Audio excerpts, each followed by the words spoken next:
Folks, I've been in the pawn business a long time. I've seen it all. Gold, silver, diamonds, you name it.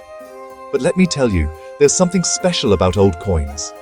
They're not just pieces of metal. They're little pieces of history you can hold in your hand. Every scratch, every faded portrait tells a story. And when we talk about the coins of Bangladesh, we're talking about a story that goes back thousands of years. It's a story of ancient empires, powerful sultans, mighty emperors, and the birth of a brand new nation. It's a real page-turner, and the coins are the illustrations. For most people here in America, Bangladesh might be a far-off place. You might think of textiles or delicious food. But what you might not know is that this region has been a crossroads of history for centuries. And every army that marched through, every king who sat on the throne, they all left something behind. Their money. These coins are like a timeline. They show us who was in charge, what they believed in, and what was important to them. It's a fascinating journey, and trust me, it's one you'll want to take. We're going to dive deep into this. We'll look at coins made of silver, gold, and even more common metals. We'll talk about coins that were hammered by hand over 2,000 years ago, and coins that were minted just a few decades back. Each one has its own unique tale. Some of these coins are so rare, they're worth a fortune. We're talking about the kind of stuff that makes a collector's heart beat faster.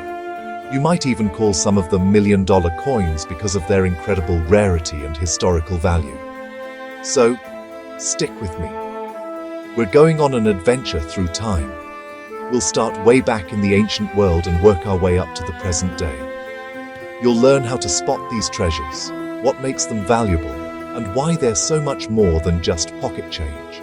By the end of this, you'll look at the coins in your own pocket a little differently. You'll understand that every coin is a window into the past, a connection to the people who came before us. And who knows, maybe you'll even catch the collecting bug yourself.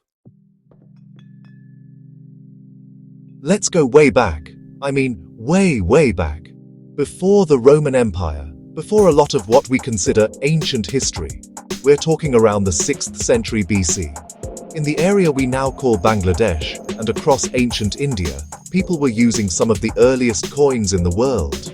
These weren't your typical round coins with a president's face on them. They were called punch-marked coins.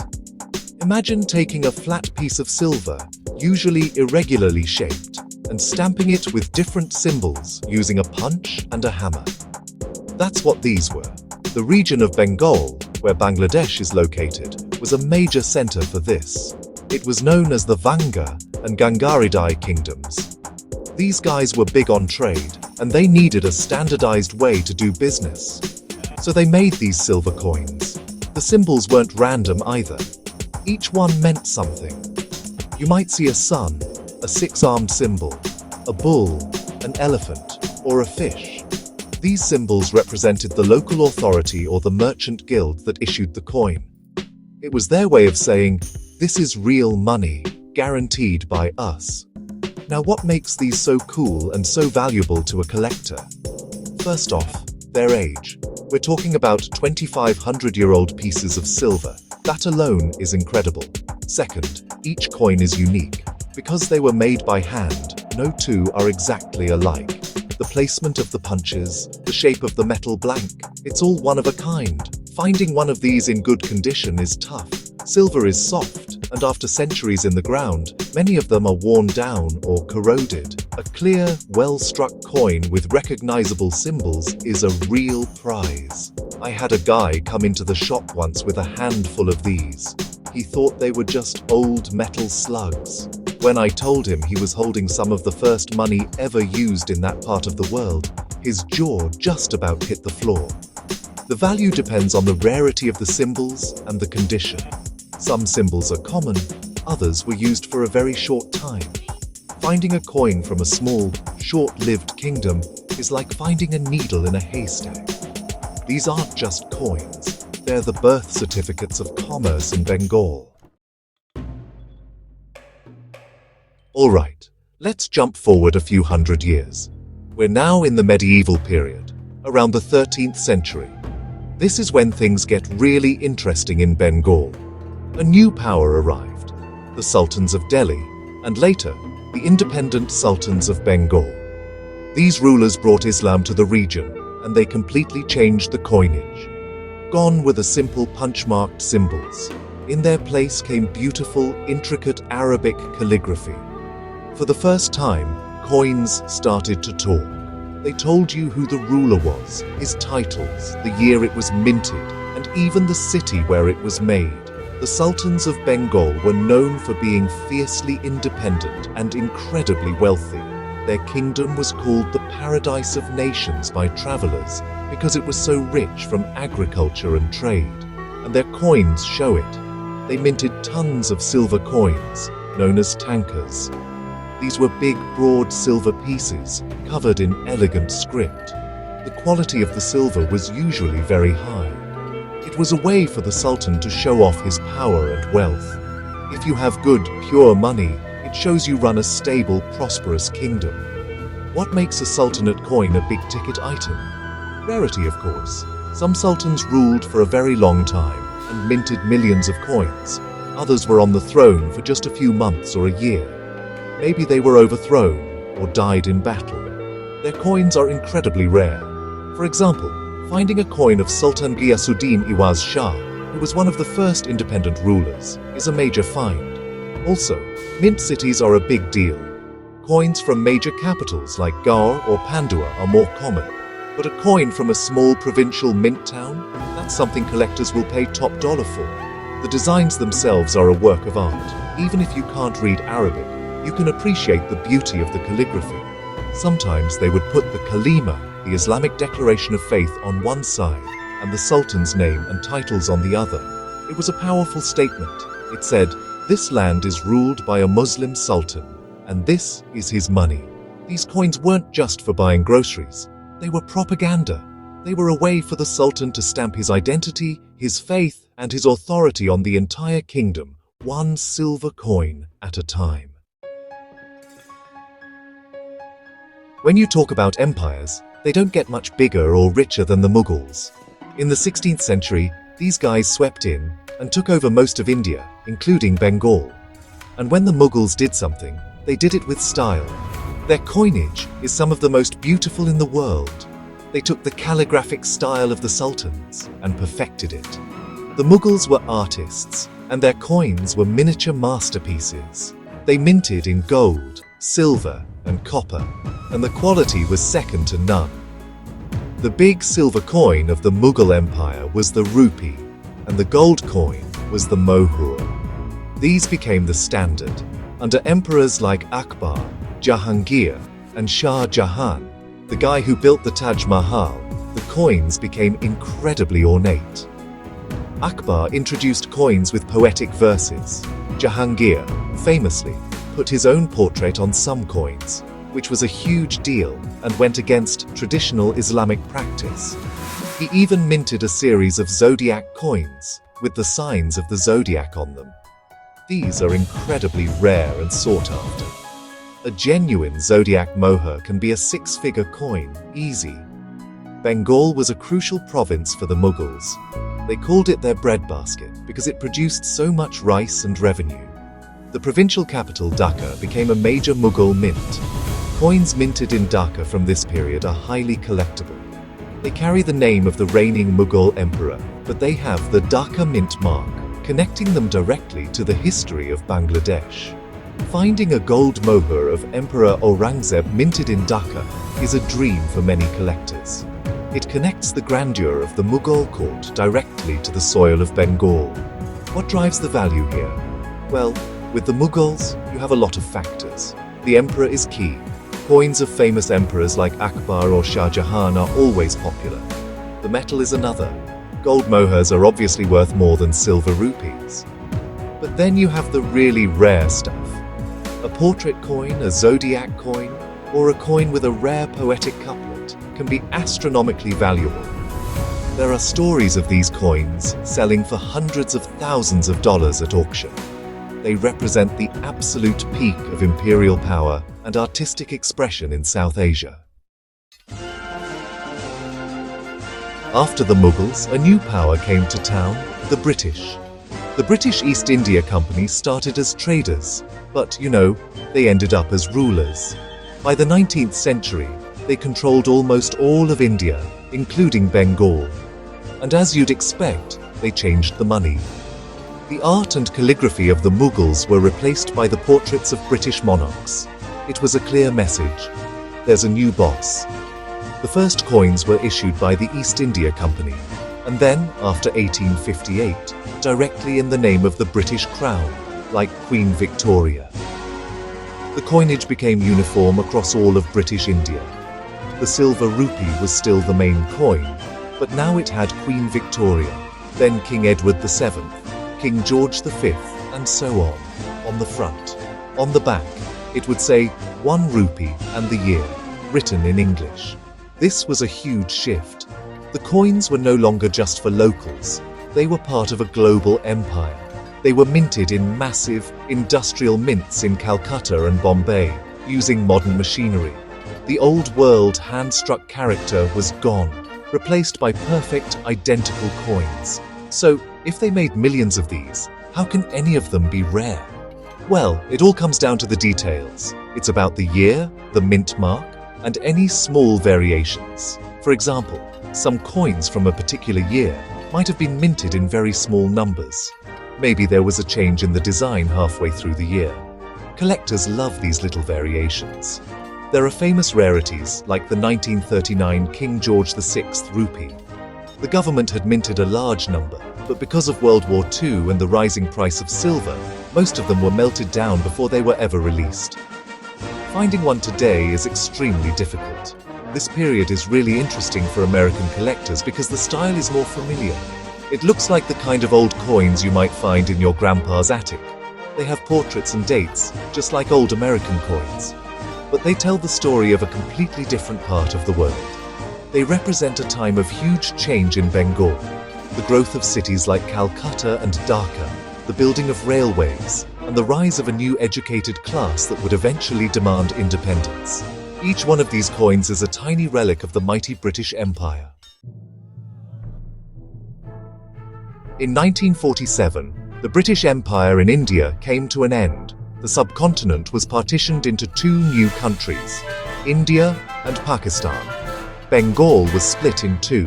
West Bengal became part of India, and East Bengal became a province of Pakistan, known as East Pakistan. This marked the beginning of a new, but short and troubled, chapter in the region's numismatic history. For 24 years, from 1947 to 1971, the coins circulating in what is now Bangladesh were Pakistani coins. The first coins issued by Pakistan were basically just British India coins, with a little modification. They took the old King George VI coins and just stamped Pakistan over the king's portrait. This was a temporary solution until they could design and mint their own money. The first truly Pakistani coins came out in 1948. They were different. They didn't have any portraits, in keeping with Islamic tradition. Instead, they featured symbols of the new nation, a crescent moon and star, and tuffras, which are stylized calligraphic monograms of the country's name. The coins were denominated in rupees, annas, and paise, just like in British times. But in 1961, Pakistan switched to a decimal system. The rupee was now divided into 100 paisa. This meant a whole new set of coins had to be issued. These are the coins that many older Bangladeshis remember from their youth. They had designs showing a mosque, a boat, or stalks of wheat, representing the culture and economy of the country. The coins were minted in nickel, copper, and bronze. They were everyday money for everyday people in East Pakistan. So, are these coins valuable? Generally, no. Millions were minted, and they are quite common. However, as with any series, there are exceptions. The very first coins from 1948, especially in uncirculated, mint condition, can be worth a decent amount to a specialist collector. There are also some known errors and varieties that are rare, but the real importance of these coins is historical. They represent a period of tension and struggle for the Bengali people. While the coins said Pakistan, the people of East Pakistan felt increasingly disconnected from the government in West Pakistan. setting the stage for a dramatic and historic change. This is the big one. In 1971, after a brutal war for independence, East Pakistan broke away and became the new independent nation of Bangladesh. It was a moment of incredible pride and pain, and one of the first things a new country needs is its own money. It's a symbol of sovereignty. You're not a real country until you have your own coins and banknotes. The story of Bangladesh's first coins is a powerful one. The first set was issued in 1973, and they were designed to tell the story of the new nation. The new currency was called the taka, and it was divided into 100 paisa. The first series of coins had 4 denominations: 5, 10, 25, and 50 paisa. Each coin's design was chosen very carefully. They didn't feature politicians or generals. Instead, they featured the hopes and dreams of the people. The 5 paisa had a plough, representing agriculture. The 10 paisa had a hilsa fish, a beloved national symbol. The 25 paisa showed a Royal Bengal tiger, a symbol of strength. And the 50 paisa featured a prawn, another key part of the economy. It was money for the people, by the people. These first coins were not minted in Bangladesh, because the country didn't have its own mint yet. They were minted in foreign countries like India and Canada. But the most significant coin from this era is the 1 taka coin from 1975. This coin was special. It was the first to carry the new national emblem of Bangladesh, a water lily, surrounded by rice sheaves with jute leaves and 4 stars. On the other side, it had a design representing family planning, a family of 4, with the slogan "Planned Family, Food for All." This coin spoke directly to the challenges the new nation was facing. For collectors, these early coins are very popular. The 1973 set is a classic. Finding a complete set in brilliant, uncirculated condition is a great addition to any collection. They aren't super expensive, which makes them accessible to new collectors. But their historical value is immense. They mark the exact moment a nation was born. Every time you hold one of these coins, you're holding the story of a struggle for freedom, a declaration of independence, and the beginning of a new dream for millions of people. It's powerful stuff. Alright, we've talked a lot about history and cool designs. Now let's talk about the big money. Are there really $1 million coins from Bangladesh? Well, maybe not literally $1 million for a single coin, but there are some pieces from the region's history that are so rare and so desirable that they can fetch astronomical prices at auction. These are the holy grails, the coins that collectors dream about finding. They are the stuff of legend. One of the top contenders is the Zodiac Mohur of Mughal Emperor Jahangir, especially one minted in Bengal. As I mentioned, Jahangir broke with tradition and put the signs of the zodiac on his gold mohurs. He only did this for a few years, and each sign was probably only minted for 1 month. Now imagine one of these rare coins that was also minted at a provincial mint like Dhaka or Akbarnagar in Bengal. The combination of the rare design with a rare mint location makes it almost mythical. If a nice one came up for auction, you would see major collectors from around the world fighting for it. The price could easily go into the hundreds of thousands of dollars. Another area to look for super rarities is in the Bengal Sultanate. With so many sultans, some of whom ruled for very short periods, there are coins that are known from only a handful of examples. Some are even unique, meaning only one is known to exist in the world. For example, a gold tanker of a little-known short-reigned sultan, or a silver tanker with a unique combination of titles or a previously unknown mint name would be a world-class rarity. These coins are often discovered in old collections or by chance in an earthen pot found by a farmer. The discovery of such a coin can literally rewrite history books. The value of these coins goes beyond just the metal and the rarity. It's about the story. A unique coin from a forgotten sultan tells us something new about the past. A Zodiac Mohur from Bengal tells us about the reach and artistic ambition of the Mughal Empire. Famous auction houses like Sotheby's or Christie's have sold incredible Indian coins for huge sums. A few years back, a collection of Mughal coins sold for millions. While a single $1 million coin from the Bangladesh region hasn't hit the headlines yet, the potential is there. All it takes is for that one-of-a-kind, perfect condition, historically crucial piece to come out of hiding. And in the world of collectibles, you never know what's going to walk through that door. So, there you have it. We've traveled through 2,500 years of history, from ancient silver bars stamped with symbols to the modern coins of a proud, independent nation. As you can see, the story of coinage in Bangladesh is about so much more than just money. It's a tangible record of its culture, its politics, and its people. Each coin is a chapter in a much larger book. The punch-marked coins tell of ancient trade and prosperity. The Sultanate coins speak of a golden age of independence and Islamic art. The Mughal coins show the region's role in one of the world's greatest empires.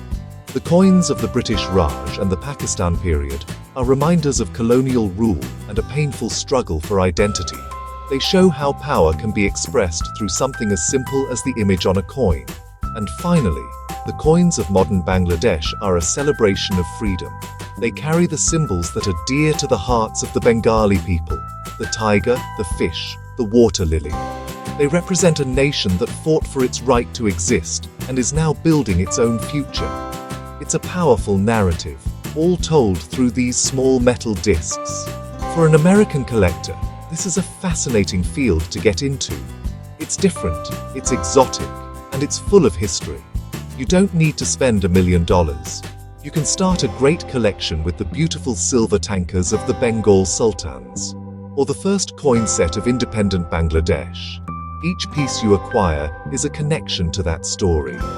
It's a way to understand a different part of the world on a personal level. You learn about kings and emperors, wars and revolutions, art and religion. Next time you see an old coin, don't just see it as old money. Think about whose pocket it might have been in. What did they buy with it? What was their world like? The coin is a survivor. It has passed through countless hands and witnessed history unfold. And when you hold a coin from ancient Bengal or modern Bangladesh, you're not just holding a piece of metal. You're holding a piece of the human story. And in my business, that's the most valuable thing there is. You never know what's going to come through that door.